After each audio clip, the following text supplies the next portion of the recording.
والصلاة والسلام على أشرف الأنبياء والمرسلين وعلى آله وصحبه أجمعين. سبحانك لا علم لنا إلا ما علمتنا وتب علينا إنك أنت التواب الرحيم وهداية صنع ولا قوة إلا بالله لا حول ولا قوة إلا بالله لا حول ولا قوة إلا بالله اللهم نعم ملائكة ولنا ملائكة المقربين وخلصنا وافتح لنا أبواب رحمتك وعلمنا أسر رحمتك يا رب العالمين. رب اشرح لنا سرنا ولساننا واحلل عقدة من لساننا يفقهوا. قال الشيخ مسلم تعالى نفعنا في الدارين.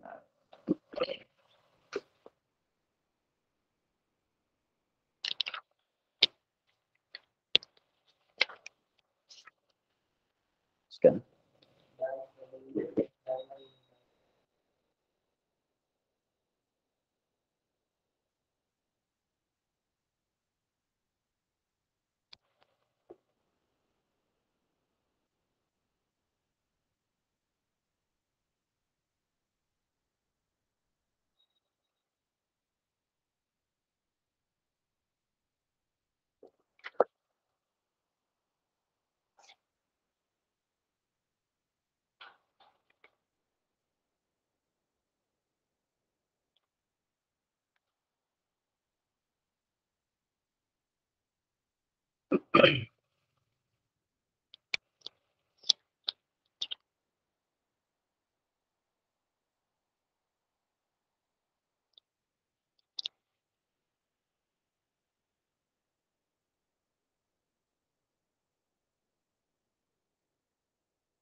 Dan kelima, jikalau memanjang isterinya atasnya dengan perkataan dan umpamanya, nescaya ia tanggungkan demikian itu. Daripadanya atas jalan nasihat, supaya tiada jatuh isterinya itu pada kerjaan yang terlebih mudarat dengan dia daripada barang yang jatuh ia.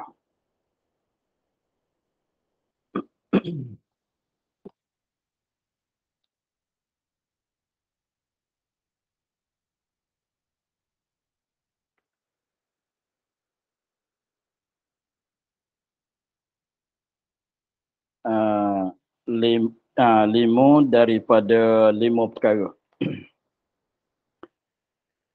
Yang mana dulu katanya hak perempuan atas suami itu lima perkara. Yang sebut kata oleh Abu Lais As-Samarqandi dalam kitab Tanbihul Ghafilin dia.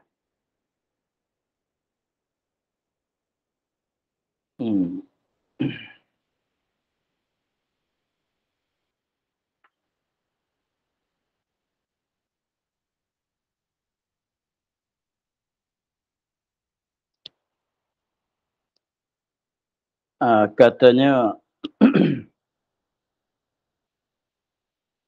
yang kelima, jikalau memanjang isterinya isteri seorang, atasnya atas seorang suami dengan perkataan sekiranya isteri sekiranya jadi mudah katanya jadi cakap banyak lah. Tapi cakap banyak tu bukan atas jalan gelap, bahkan cakap banyak tu seperti memaki dan sebagainya. Seperti memaki dan sebagainya.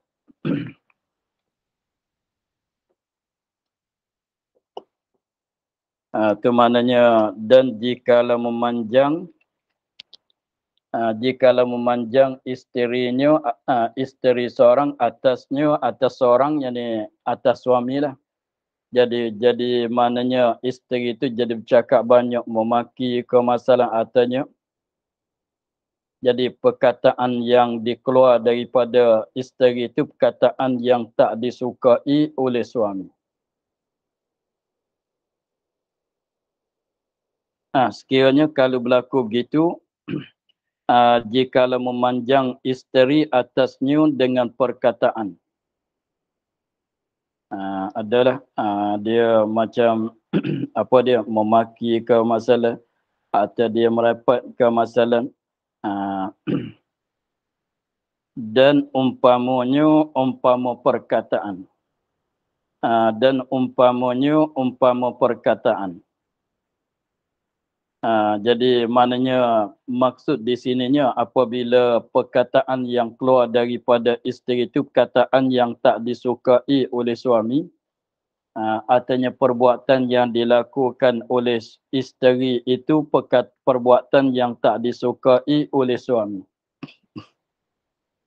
Maka cara nak buatnya, nescaya ia seorang suami menanggungkan demikian itu daripadanya. Menanggung maknanya terimalah. Menanggung maknanya sabarlah. Menanggung nescaya ia suami menanggung sabar. Demikian itu perkataan daripada isteri. Daripada perkataan yang tak disukai yang keluar daripada isteri, yang berlaku daripada isteri. Tanggung tu dia tanggung, dia sabar atas jalan nasihat.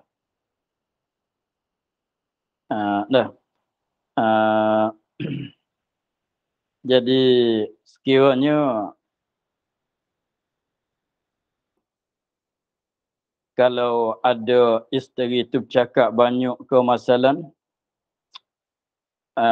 terhadap suami, kau mesti begitu, kau mesti begini, kenapa kau tak balik semalam, kenapa kau tak begitu, kenapa begini.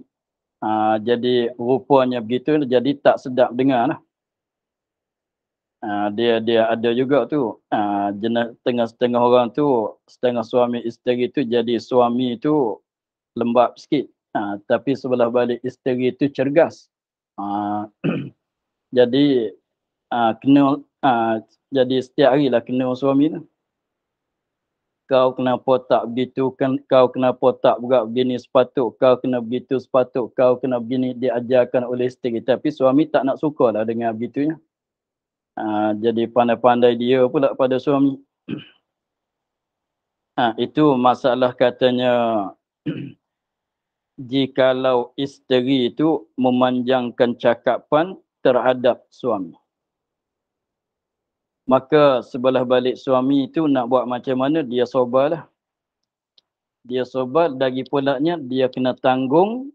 Demikian itu perkataan tadi tu, kau begitu, kau mesti kena begini, kau kena buat begitu, tak boleh begini. Dia kena tanggung katanya isteri cakap banyak tu atas jalan nasihat. Tanggung atas jalan nasihat. Dah tanggungkan demikian perkataan tu, perkataan itu ingat kata dia nasihat kepada suami. Jadi maksudnya sekiranya kalau begitu sanilah, isteri itu dia cergah kan. Dia bercegah pada suami, dia ajar dia ajar suami, kau mesti kena buat begitu, kau tak boleh begini, kenapa kau buat begitu, tak kena cara, begitu begini. Jadi pandai dia pada suami. Maka sebelah balik suami itu kena sabar, jangan marah. Jangan marah pada isteri, lagi pulaknya dia kena ingat, suami itu kena ingat dalam hati kata itu dia nasihat. Ingat kata isteri itu bagi nasihat kepada suami. Kena ingat begitu. Kalau tak ingat begitu, bergaduh. Kalau tak ingat begitu, bergaduhlah di antara dua orang tu. Sebab tu dia katanya sekiranya kalau ada panjangan cakap pun kau kan macam mana begitu, macam mana boleh buat begini. Kenapa tak buat begitu, kau mesti kena pergi situ, kena buat begini, macam-macam dia. Maka sebalik-balik suami itu sabar. Lagi pulanya dia kena tanggung katanya itu perkataan yang panjang tadi tu apa dia? Itu adalah nasihat daripada isteri kepada suami. Kena ingatnya begitu. Dah. Supaya tiada jatuh ia supaya tiada jatuh ia isteri. Ia tu isteri lah. Supaya tiada jatuh ia isteri itu pada hijaan yakni pada perkara pada hijaan pada perkara yang terlebih mudarat yang terlebih mudarat yang terlebih mudarat dengan dia dengan isteri daripada barang yang jatuh. Jadi maknanya yang jatuh tu yang berlaku. Barang yang jatuh ini yang berlaku. Jadi jadi sekiranya kalaulah kita katanya apabila isteri itu buat cakap banyak bersama suami, kau begitu, kau mesti begini, tak boleh begitu, kenapa kau buat begitu, tak kena cara begini, kena buat begini masalah. Sekiranya kalau suami itu tak boleh nak sabar, dia tak sanggup dengar, tak fikir kata itu adalah nasihat bertujuan baik daripada isteri. Kalau tidak duduk di situ, apa nak jadi? Tentu sama sekali akan berlaku mudarat. Lebih mudarat daripada yang kata yang bercakap banyak sama suami lagi. Kalau kata kalau suami balas balik, kalau kau pandai buat sendiri. Nanti pecah. Nanti pecah rumah. Nanti bergaduh lah dua tu. Sebab tu diam lah. Diam ingat kata tu dia nasihat. Jadi maknanya diam tak itulah. Cumanya ingat katanya tak payah membatahi lah. Ingat kata itu dia bagi nasihat. Ingat katanya itu dia kata dia bertujuan baik. Walaupun dengar tu rasa pedih jugalah. Dengar tu tapi ingat kata itu adalah tujuan baik daripada isteri terhadap suaminya. Tanggungnya begitu. Supaya tidak lebih mudarat daripada itu lagi. Kalau tidak, kalau suami itu balas balik, isteri kata dia jawab, isteri kata dia jawab, kalau kau pandai sangat tak buat sendiri. Tu nanti jadi bergaduh, jadi jatuh kepada mudarat lebih besar pada itu lagi. Jadi pendek katanya masalah yang kelima ni, sekiranya mudah katanya perbuatan isteri atau perkataan isteri itu sekiranya kalau tak memuahti kepada suami, lebih baiknya kita tanggungkan di atas benda baik. Fikir jalan baik dulu. Fikir jalan baik, kalau boleh tegur, tegurlah. Kalau tak boleh tegur, misalnya kalau tegur nanti jadi mudarat. Jadi nanti jadi mudarat membawa kepada tak senang duduk pula dalam rumah tangga. Jadi bergaduh di antara suami isteri pula, maka kita biarlah.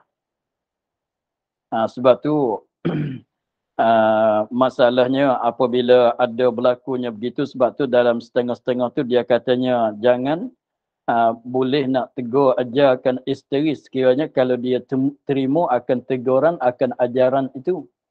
Tetapi kalau tegur dia akan membawa kepada jadi mudarat lebih besar daripada yang ada sekarang. Dia buat masalah tu pun dah mudarat dah dalam rumah tangganya. Tapi kalau kita tegur dia lagi, kita nasihat, kita denda dia lagi, maka akan mudarat lebih besar pada tu lagi. Maka eloknya biarlah. Maka harap-harapnya kita berdoalah kepada Allah, jadi tak payah balas cakapan dia. Kalau balas cakapan tu jadi membawa kepada mudarat lebih besar pada tu lagi. Sebab tu katanya biarlah. Misalnya sebab setengah tu ada katanya apa dia? Isteri tak solat. Isteri tak solat. Suami dah suruh isteri solat. Tapi suruh solat, tapi kalau tekan sangat-sangat tu nak jadi berpecahan, nak jadi bergaduh di antara suami isteri, maka terpaksa kena terima. Terpaksa biar begitu. Tapi suami tu jangan suka dengan isteri tak solat lah. Jangan setuju dengan tak solat isteri, tak setujulah dia tak solat. Tapi kalau kalau ambil tindakan, kalau kata dia tak solat, suami pukul masalah, itu membawa kepada jadi akhir-akhir jadi perceraian di antara suami isteri, mudarat kepada anak pula. Lebih-lebih laginya, anak tu kecil lagi, masih nak kepada belaan ibu bapa lagi. Sekiranya kalau takut nak mudarat lebih besar tu, maka diam sekat tu lah. Kita dah beritahu katanya kau mesti kena solat masalah. Jangan tak solat masalah. Tapi dah bagi tahu, dah nasihat, dah apa, tapi dia tak dengar lagi. Sekiranya kalau tekan lagi, akan jadi masalah dalam rumah tangga. Akhir-akhir membawa kepada jadi bercerai masalah. Apabila bercerai itu membawa kepada jadi masalah kepada anak pula. Kita pun tak ada masa nak bela anak dia pun kalau dia berpisah pada suami. Suami tak ada masa nak bela anak. Dan pulaknya orang lelaki tak susahlah, sukaranlah nak bela anak yang kecil. Lagi pulaknya isteri kalau dia tu dia bercerai pun dengan suami, dia tak sanggup nak bela anak. Masalah. Jadi jatuh masalah kepada anak, maka itu soban. Sakat tu lah. Jadi maknanya, tapi setengah tu kalau tak ada masalah, kalau kata berpisah bercerai itu tak ada mudarat, tak ada kemudaratan, tak ada jadi lebih mudarat lagi, itu tak mengapa lah. Sekiranya kalau lebih mudarat, kalau kita batahi dengan dia jadi lebih mudarat lagi, maka baiknya biar begitu. Kalau boleh tanggung kata dia nasihat, tanggunglah. Kalau boleh tanggung lah. Supaya tidak jadi lebih berlaku mudarat lebih berat pada yang dah berlaku.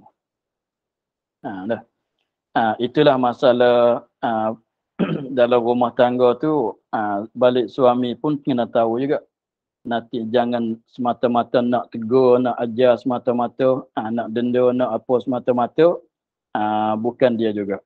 Sebab tu kena meraknya juga. Sekiranya kalau membawa kepada lebih berat dari mudarat lebih berat pada itu, maka biarlah. Tapi sekiranya kalau macam tak solat tadi, balas balik suami, jangan redha dengan tak solat isteri. Jangan redha. Tapi dah beri amaran, dah beri apa, kalau katanya tak bagi nafkah jadi mudarat lagi, maka biar gitulah.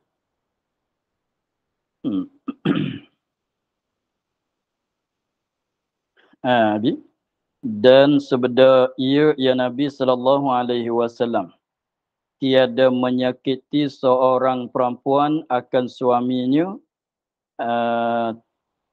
di dalam dunia, melainkan berkata isterinya daripada hurul ain, daripada al-hurul ain, jangan engkau sakitikan dia, membunuhkan dikau oleh Allah, maka sebenarnya ia pada sisi kamu itu dakhil juga, yakni orang masuk pada satu kaum dan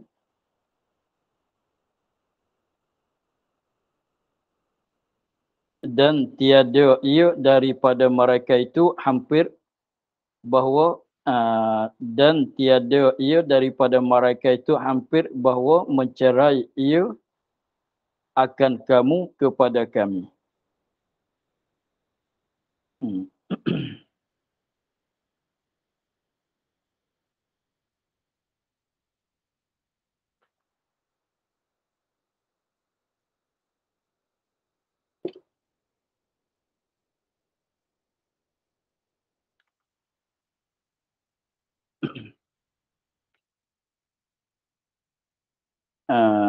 Katanya sebenarnya tiada menyakiti seorang perempuan. Ini seorang perempuan tu mana seorang isteri lah. Tiada menyakiti Dan tiada menyakiti seorang perempuan yang seorang isteri akan suaminya di dalam dunia. Malaikat berkata isterinya, isteri suami daripada hurul ain. Dia, dia katanya tiada menyakiti. Tiada menyakiti seorang perempuan yakni seorang isteri. Tiada menyakiti maknanya tiada buat buat sebab menyakiti kepada suami. Buat sebab menyakiti kepada suami. Itu mana menyakiti seorang perempuan akan suami, mana buat sebab menyakiti kepada suami. Dengan perkataanku, dengan perbuatanku, tapi perbuatan perkataan tu yang dilarangi oleh syarak. Jadi sini kita kena faham sikit masalah perbuatan isteri ataunya perkataan isteri yang menyakiti, yang menyebabkan jadi menyakiti suami ataunya mengenai akan menyakiti kepada suami. Ini kita kena faham. Menyakiti itu dengan perkataan dan perbuatan yang dilarang pada syarak. Perkataan, perbuatan yang dilarang oleh syarak. Tetapi kalau perkataan yang keluar daripada isteri, perbuatan yang dikeluar daripada isteri tidak dilarangi oleh syarak tetapi menyakiti akan suami, maka itu tak salah. Itu tak salah. Contohnya suami dia tak suka dengan Quran, contohnya. Dia tak suka dengan Quran tu, dia tak naklah masa free itu tak naklah bagi isteri dia baca Quran, tak ada apa benda sekalipun. Dia tak suka. Tak suka dengan dengarkan suara bacaan. Maka apabila isteri dia baca Quran tu dia bencilah. Artinya katalah mana-mana sekalipun sekiranya perbuatan yang jadi menyakiti, jadi terasa hati suami, tapi perkataan itu tidak dilarangi oleh syarak. Bahkan setengah daripadanya benda sunat. Tidak menyakiti, kalau pada syarak tu tidak dilarang. Maka itu tak bagi kata menyakiti itu bermasalah pihak suami. Contohnya masa free tak ada masa apa, isteri nak baca Quran. Isteri nak baca Quran tapi dia tak sukalah isteri nak itu baca Quran tu. Dia nak bagi buat benda ikut cara dia lah. Jadi itu tak dikira katanya menyakiti. Itu masalahnya. Jadi masalah katanya perbuatan atau perkataan yang berlaku daripada isteri yang menyakiti pada suami itu ialah perkataan yang dan perbuatan yang dilarang oleh syarak. Itu nak katanya salah isteri buat menyakiti kepada suami. Salah berdosalah isteri buat menyakiti kepada suami dengan perkataan dan dengan perbuatan disyaratkan, maknanya perkataan itu, perbuatan itu dilarang oleh syarak. Sekiranya kalau perbuatan itu tak dilarang, bukan perbuatan itu disuruh oleh syarak, lagi pulanya perbuatan perkataan itu tidak mengganggukan akan apa dia? Akan istimta' suami, maka itu tak mengapa. Walaupun dia tak suka sekalipun. Macam katanya isteri nak belajar fiqh, dia tak suka sangat fiqh, dia nak bagi isteri belajar akidah bagi banyak. Tapi isteri itu dah pandai masalah, maka isteri belajar fiqh tu dia tak setuju sangat. Nanti kau pandai fiqh, kau tak tanya aku pula. Dia nak bagi isteri itu tak pandai sangat buat fiqh, nanti lebih pada dia. Jadi maknanya dia setengah daripadanya pelik juga tu. Setengah tu dia tak suka isteri belajar banyak-banyak. Nanti kau lebih pandai pada aku, susah pula aku ni. Jadi maknanya lebih isteri. Jadi dia tak suka dah, menyakiti dah dia tu. Itu tak panggil kata berdosa. nak berdosa, nak jadi berdosa tu menyakiti tu dengan perkataan, dengan perbuatan yang dilarang oleh syarak. Kita kena jaga sikit di situ.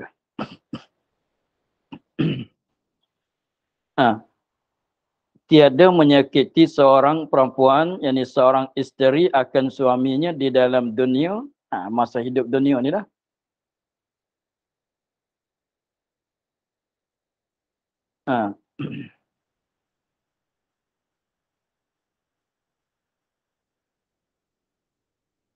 Malaikat apabila tak berlaku begitu, malaikatnya begini.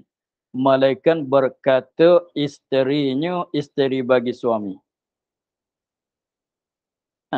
Isterinya isteri bagi suami.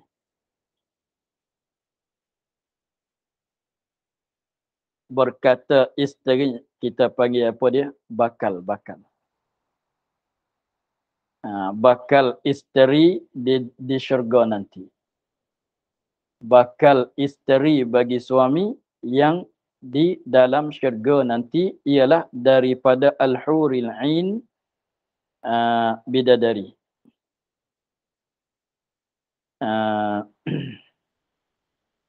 Jadi kita tengok sikit al-huril ain. Kita orang Melayu panggil apa dia? Bidadari ya. Tapi kenapa panggil al-huril ain? Kita tengok satu-satu kalimah ya. Al-hur itu jamak taksir. Dalam kaedah nahwu dia panggil jamak taksir. Itu panggil jamak taksir. Apa tu mufrad dia haura. Jamak taksir mufrad dia nya haura. Haura dia sama dengan sebutan sauda, habbatus sauda. Habbatus sauda yang ni haura. Lepas tu haura tu mana apa? Yang putih oleh mata. Yang putih oleh mata. Mata putih tu. Mata putih tu nampak putih jelas. Mana bersangatan putih, mata putih. Bersangatan putih, mata putih. Lepas tu dia comel lah sebab tepat dia di tengah tu hitam kan. Di tengah tu hitam, lepas tu yang putih tu jelas, bersangatan putih, tu dia nampak jelas. Hitam di tengah, dilikongi oleh putih yang sangat, maka tu jelaslah mata dia tu.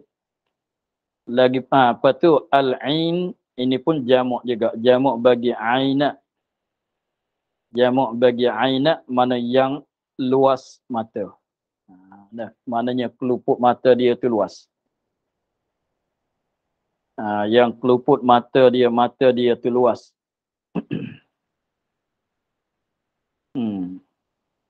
Itu makna dianya hurul ain, baca kita bukan ain, bukan ain, itu salah. Ain. Hurul ain, bidadari. Malaikat berkata isterinya ni isteri yang ada yang kita panggil apa dia tadi, isteri apa?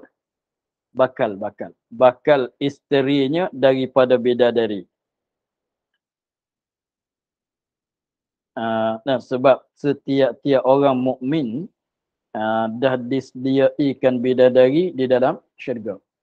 Orang mukmin yang Allah Ta'ala tahu sedia kala dah katanya orang ni akan masuk ke dalam syurga, maka bidadari yang akan jadi isteri dia tu dah ada sekarang di dalam syurga. Maka apabila isteri pada dunia ini, isteri yang ada pada dunia ini buat menyakiti kepada suami, buat menyakiti kepada suami pada masa hidup dunia, bidadari itu dia tahu. Bidadari yang bakal isteri dia dalam akhirat esok tu, dia tahu. Apabila dia tahu, maknanya ada orang buat menyakiti pada bakal suami dia, dia marahlah. Dia tak setujulah. Begitulah. Dia kata macam mana? Apabila dia tengok, dia tahu katanya isteri dalam dunia ni ada buat menyakiti kepada bakal suami dia. Dia cakap dalam syurga ni kata macam mana? Jangan engkau sakitikan dia. Jangan engkau sakitikan dia. Jangan kau, kau tu isteri pada dunia lah. Ini perkataan bidadari. Perkataan bakal isteri dia bidadari yang ada dalam syurga tu. Dia kata jangan, tapi tak dengar pun. Dia kata janganlah kau menyakiti pada dia. Maknanya dia kata jangan menyakiti pada bakal suami saya lah. Salah begitulah. Jangan buat menyakiti kepada bakal suami kami lah.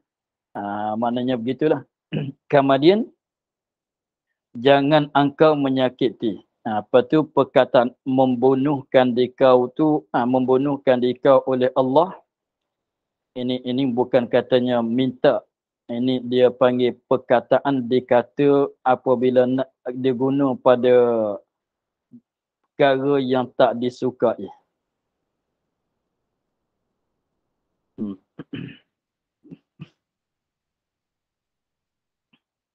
Nah, membunuh akan dikau oleh Allah. Ini dia perkataan apabila guna apa dia kalau baik tu kita berdoa. Seperti kalau sebut ulama kita radhiyallahu rahimahullah, kalau sebut sahabat kita radhiyallahu, kalau sebut nabi kita selawat kan. Itu sebelah balik doa. Sebelah balik baik. Kalau benda jahat tu, sini jahatlah sebab isteri dunia ni buat menyakiti pada suami, dia kata membunuhkan dikau oleh Allah. Dia panggil apa dia? Perkataan biasanya orang Arab tu dia guna apabila dia tengok seorang tu buat benda yang tak disukai oleh syarak. Benda salah, benda jahat lah.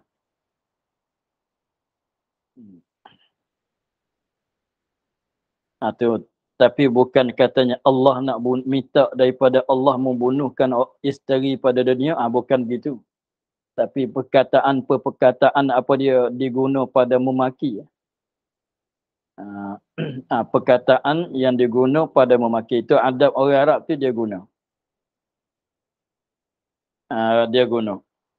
Contohnya kalau kita katanya seorang tu dia tahu katanya ada si Zaid masalan bercuri barang dia. Dia nak marah pada Zaid, dia kata begitu, mudah-mudahan Tuhan bunuh kau. Dia kata begitu. Mudah-mudahan Tuhan bunuh dia. Tapi maksudnya bukan nak berdoanya begitu, bukan nak minta Allah Ta'ala bunuhkan orang tu, tapi perkataan diguna pada perasaan nak marah tu begitulah. Itu maksudnya membunuhkan dikau oleh Allah. Macam ayat apa dia? Qatalahumullahu fa anna yufakun. Qatalahumullah. Macam kataan. Dari surah mana? Qatalahumullah fa anna yufakun. Macam itulah kataan dia bahasa Arabnya begitu. Jadi macam-macam apabila seorang tu buat salah, buat perkara yang mengganggukan kita tu, dia orang Arab dia kata qatalakallah, membunuhkan dikau oleh Allah. Maknanya nak katalah. Artinya apa dia? Adakallah, mudah-mudahan Allah Taala mudah-mudahan Allah jadi seteru dengan kau. Dia kata begitu. Sebab tu setengah-setengah tu Nabi ajar katanya apabila seorang tu berjual di dalam masjid, berniaga dalam masjidnya, berniaga dalam masjid, padahal masjid tu bukan tempat berniaga, maka eloknya kata kepada orang berniaga dalam masjid kata mudah-mudahan Allah tak bagi untung perniagaan engkau. Allah Ta'ala tak bagi laba pada perniagaan engkau. Bukan tempat dia dalam masjid. Itu maknanya perkataan yang diguna pada apabila ada kesalahan dilaku oleh seorang. Lepas tu ni berat, maka dia kata mudah-mudahan membunuh akan dikau oleh Allah. Tapi bukan maksudnya minta bunuh. Saja nak kata. Maka kembali pada cerita asal, apabila ada berlaku menyakiti oleh isteri di dalam dunia, isteri pada dunia tu kepada suami, maka bidadari dalam syurga tu dia kata jangan kau buat menyakiti kepada suami kami. Maknanya bakal suami dia lah. Nah, kenapa? Maka sebenarnya ia suami. Di sisi kamu itu, kamu tu isteri pada dunia. Kerana suami itu, orang lelaki itulah suami itu, yang ada bersama dengan isteri pada dunia tu ialah dakhil. Apa dia dakhil? Yakni dakhil jua. Yakni orang yang masuk pada satu kaum. Orang yang masuk pada satu kaum, maknanya kita kata penupan lah. Penupan. Apa tu maknanya dakhil, yakni seperti dakhil. Seperti penupan saja. Satu hari akan berpisah. Ni macam kita katanya, macam saya lah pergi kepada, duduk di sana. Pergi pada Shah Alam, duduk ke sana. Sampai masa nak balik. Jadi saya tu panggil dakhil. Bukan duduk tetap di sana. Duduk seminggu 2 sebulan ke masalah. Habis tu balik. Maka itu dikatakan dakhil. Itu maknanya duduk sama tara saja. Maka masuk di bawah dakhil tu apa dia panggil? Tetamu pun begitu juga. Walaupun dia datang rumah kita duduk 3-4 malam, seminggu duduk kat rumah kita, maka dikatakan dia tu dakhil. Orang masuk, orang luar yang masuk duduk di tempat kita. Dakhil tu maknanya orang luar yang masuk duduk di tempat kita. Satu hari dia akan berpisah. Dia bukan orang tempatan. Kalau katanya kampung ni, rumah kita di sini, kita orang di sini, rumah kita di sini, tak panggil dakhil. Sebab kita duduk di situ akan sampai matilah. Itu tak panggil dakhil. Kalau dakhil tu maknanya kalau kita pergi kepada satu kampung, satu kawasan, duduk di sana sebagai tetamu mereka, duduk sementara waktu sampai masa kita berpisah. Itulah dikatakan dakhil. Maka bidadari itu dia katanya engkau kena ingat bahwasanya suami tu duduk bersama engkau tu dalam masa hidup dunia tu sebagai seperti orang dakhil. Duduk bersama dengan engkau tu sementara mati saja. Sementara hidup di atas dunia saja. Begitu. Dan tiada ia daripada mereka itu dan tiada ia daripada mereka itu daripada maknanya dia katanya bukan orang yang maknanya dia katanya suami itu ialah dakhil, bukan orang tempatan asal. Soalan begitulah. Maksudnya dan tiadalah ia suami daripada mereka itu daripada kaum. Daripada mereka itu salah. Yakni orang yang masuk pada satu kaum dan tiada ia orang bukan suami. Ini tafsir dakhil lagi. Yakni orang yang masuk pada satu kaum dan tiada ia, ini bukan ia daripada mereka itu daripada kaum. Begitu. Itu tafsir makna dakhil. Yakni orang masuk pada satu kaum dan tiada ia daripada mereka itu daripada kaum. Jadi nak cerita katanya suami itu macam dakhil. Dakhil tu maknanya penupan tadilah. Ataunya tetamu. Dia bukan orang tempatan di situ. Satu hari dia akan berpisah. Maka bidadari tadi tu dia kata kepada suami isteri dan dalam dunia yang menyakiti pada suami, katanya jangan buat menyakiti pada bakal suami dia. Sebab suami itu bersama dengan isteri dalam dunia tu sebagai dakhil saja. Seolah dakhil. Maknanya sementara saja. Sementara saja. Dan hampir bahawa bercerai ia suami akan kamu. Ia sekali bercerai dah bercerai ia, bercerai ia. Dah. Dan hampir bahawa bercerai ia, ya suami, akan kamu. Kamu tu isteri lah, isteri pada dunia. Kepada kami, ni bersambung dengan kami. Mai duduk bersama kami, kami itu bidadari.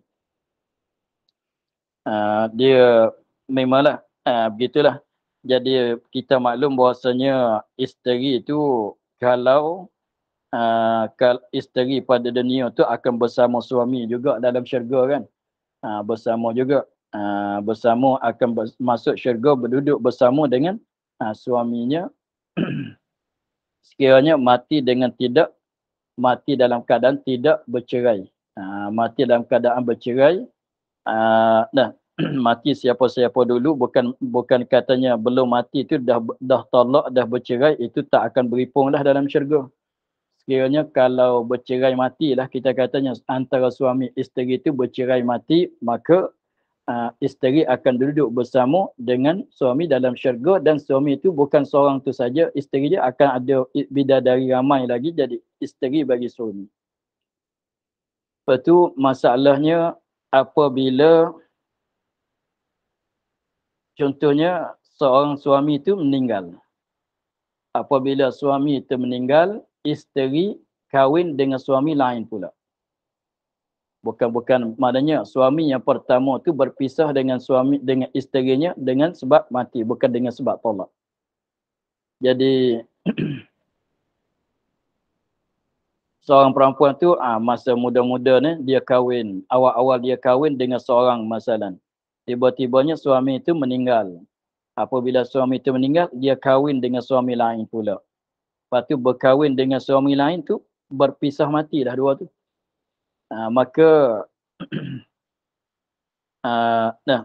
katanya, kata ulama, di akhirat esok diberi pilih antara nak duduk dengan suami pertama pun boleh, ataunya nak duduk bersama dengan suami yang kedua pun boleh. Setengah-setengahnya kata begitu. Setengah katanya duduk dengan suami yang dia ketinggalan wafat, mati. Begitu. Itu ada khilaf. Maka di sini nak cerita katanya, sekiranya kalau isteri pada dunia ada buat menyakiti kepada suaminya, maka perbuatan menyakiti isteri kepada suami itu bidadari dalam syurga tu tahu.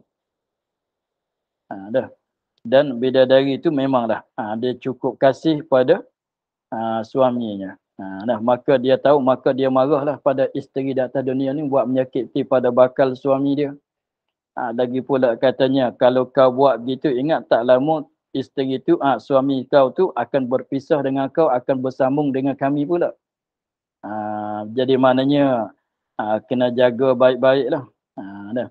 Sebab nanti tak boleh nak ikut tak boleh nak ikut bersama suami dalam syurga nanti. Begitulah masalahnya. Ceritaannya. Itu maknanya dan hampir tak berapa lama lagi. Tunggu mati saja. Dan hampir, jadi maknanya masa tak berapa lama, dan hampir bahawa mencerai ia suami akan kamu isteri dalam dunia. Kepada kami, yang bersambung dengan kami, yang duduk bersama kami. Berpisah daripada engkau, mari duduk bersama kami. Maknanya berpisah daripada suami pada dunia, akan duduk bersama dengan bidadari dalam syurga. Itulah.